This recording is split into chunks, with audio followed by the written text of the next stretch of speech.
A gente sabendo que tem uma esposa grávida em casa e que pertence ao grupo de risco, os cuidados triplicam. Então era um banho ao chegar no hospital, um banho durante um plantão, um banho após o plantão e em casa, quando chegava, a gente não teve, infelizmente, a oportunidade de eu ficar isolado em outro local, ou então colocar ela em outro canto, porque a gestação dela era de risco, ela precisava do meu apoio. Era muito complicado a gente saber que tem uma pessoa querida nossa em casa e que a gente está expondo essa pessoa a um risco inestimável, um risco muito grande.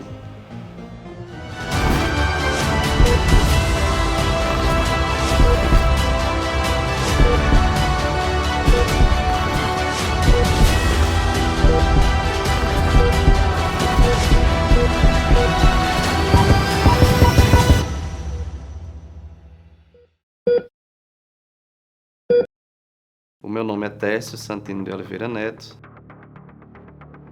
Eu sou enfermeiro já há 8 anos, focado no público adulto na terapia intensiva.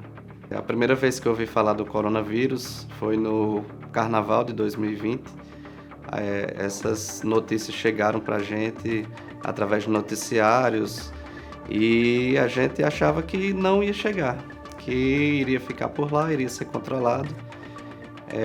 Acalmamos nossos familiares porque, como profissionais de saúde, nós somos a fonte principal de informação. O pessoal confirma conosco as informações que saem nos noticiários e a gente sempre acalmando todo mundo, mas não foi o que aconteceu. Nós já começamos a nos preparar. Preparamos treinamentos para a equipe, afinal era uma rotina totalmente nova, era uma doença que não ocorria anteriormente e a gente não sabia como tratar. Então, frente às experiências que estavam tendo lá fora, nós adaptamos a nossa realidade, preparamos planos de contingência, se necessário, contratação de novos profissionais, abertura de novos setores, em reuniões multiprofissionais, envolvendo não só médicos e enfermeiros, e sim toda a equipe multiprofissional, nutricionista, recepcionista, afinal todo mundo iria ter contato com esse público. O fato da gente saber que aquela doença era tão letal fazia com que cada passo nosso fosse meticulosamente pensado, tanto no nosso proteger e proteger a nossa equipe, quanto no cuidado com o paciente, porque é uma doença totalmente nova, não existiam tratamentos que fossem comprovadamente eficazes para essa doença. Então, qualquer cuidado mínimo um procedimento de intubação totalmente diferente de um paciente normal.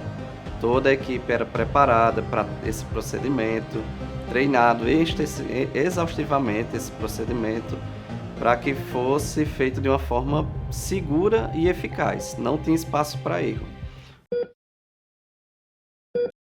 A primeira vez que eu entrei na UTI com um paciente COVID internado foi uma sensação completamente única. A cabeça do profissional de saúde frente a essa pandemia girou 360 graus.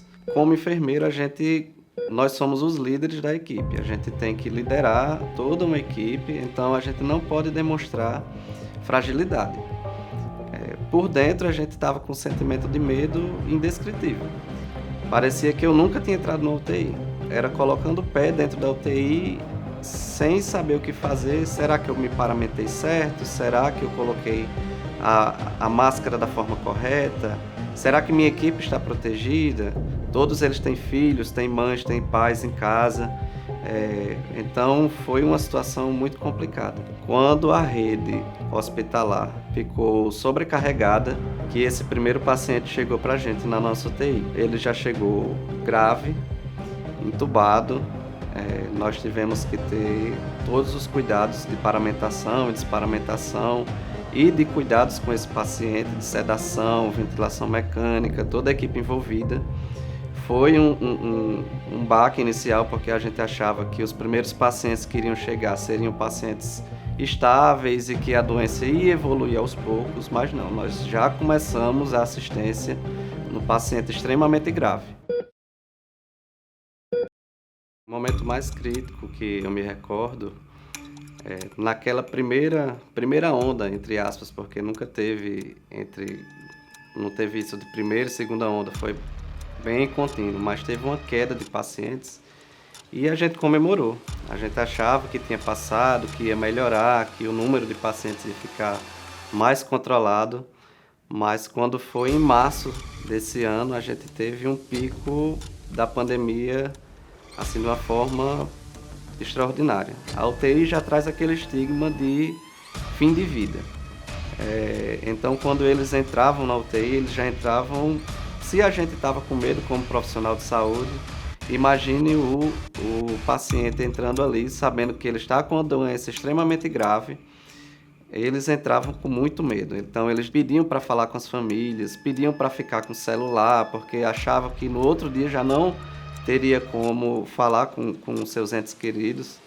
E, infelizmente, era o que acontecia. Em um dia o paciente estava estável e no outro dia ele estava entubado. Nós tivemos um clima de guerra instalado com certeza. Eram, infelizmente, pacientes que vinham a óbito e a gente já precisava do leito para outra pessoa com pouco tempo. Então, eram mais de um óbito durante o plantão. Foi uma situação muito complicada. Vinham solicitações de vaga para pacientes entrar no hospital e a gente não tinha essa vaga para dar. Então, você negar a vaga para um paciente em um telefone, conversando com um colega, e você perceber que aquele paciente precisa desse leito de UTI e você não ter para oferecer, isso marca muito a pessoa. Desde o primeiro paciente que chegou a Natal na rede privada, eu já tive contato com esses pacientes. Então, chegar em casa e dizer para sua esposa e para sua mãe, para o seu pai, de que esses pacientes realmente chegaram e que você iria ter contato é um momento até complicado, porque essa notícia não foi presencialmente, porque no momento que esse paciente chegou, a gente já não podia ter contato com eles. Eu tive que me isolar. E, além disso, minha esposa descobriu que estava grávida em março. Então, praticamente toda a sua gestação foi durante a pandemia. Logística muito complicada para ir para exames, para consultas. Não tive como acompanhar muitas das consultas. A primeira ultrassom foi muito complicado. A gente sabendo que tem uma esposa grávida em casa e que pertence ao grupo de risco, os cuidados triplicam. Houve vários momentos emotivos quando eu chegava em casa, que a gente tirava aquela máscara e via aquelas marcas, pareciam que eram marcas no coração. Teve uma situação na UTI de ter um esposo, um marido e uma mulher internados lado a lado. E, infelizmente, a esposa foi a óbito. E o marido não sabia, porque aquilo poderia atrapalhar na sua recuperação. Mas chegou o momento dele sair de alta, ele se recuperou. E quando ele olhou para mim e perguntou como é que estava a esposa dele, foi de cortar o coração. Porque a gente ainda não podia falar, não era direito nosso informar, a gente deixou para a família fazer esse comunicado, mas só pela nossa reação, provavelmente ele já entendeu o que aconteceu. Então aquilo a gente olhou um para o outro e quando o paciente saiu de alta, toda a equipe se emocionou, foi algo bem emocionante mesmo. Quando a gente teve a notícia de que a vacina tinha sido aprovada pelas agências regulatórias aqui do Brasil, foi um fôlego para a equipe. Foi uma animação generalizada, todo mundo ansioso para tomar essa vacina. Quando chegou aqui em Natal, foi praticamente unânime, todo mundo foi tomar a vacina. E qual a importância da vacinação para você? A vacinação é um ato de extrema importância. Nós temos que conscientizar a nossa família, se tem aquele parente um pouco mais mais resistente ao ato de se vacinar, de que ele não faça isso, que ele vá se vacinar. Então, a vacinação, para mim, é a saída para essa pandemia. Você chegar no hospital e ver que não tem nenhum caso de Covid internado é algo que traz um sopro de esperança. O Técio, antes da pandemia, ele era um profissional de saúde que tinha preocupação com os processos de cuidado com o paciente, mas hoje a gente tem, não é cuidado, é primor.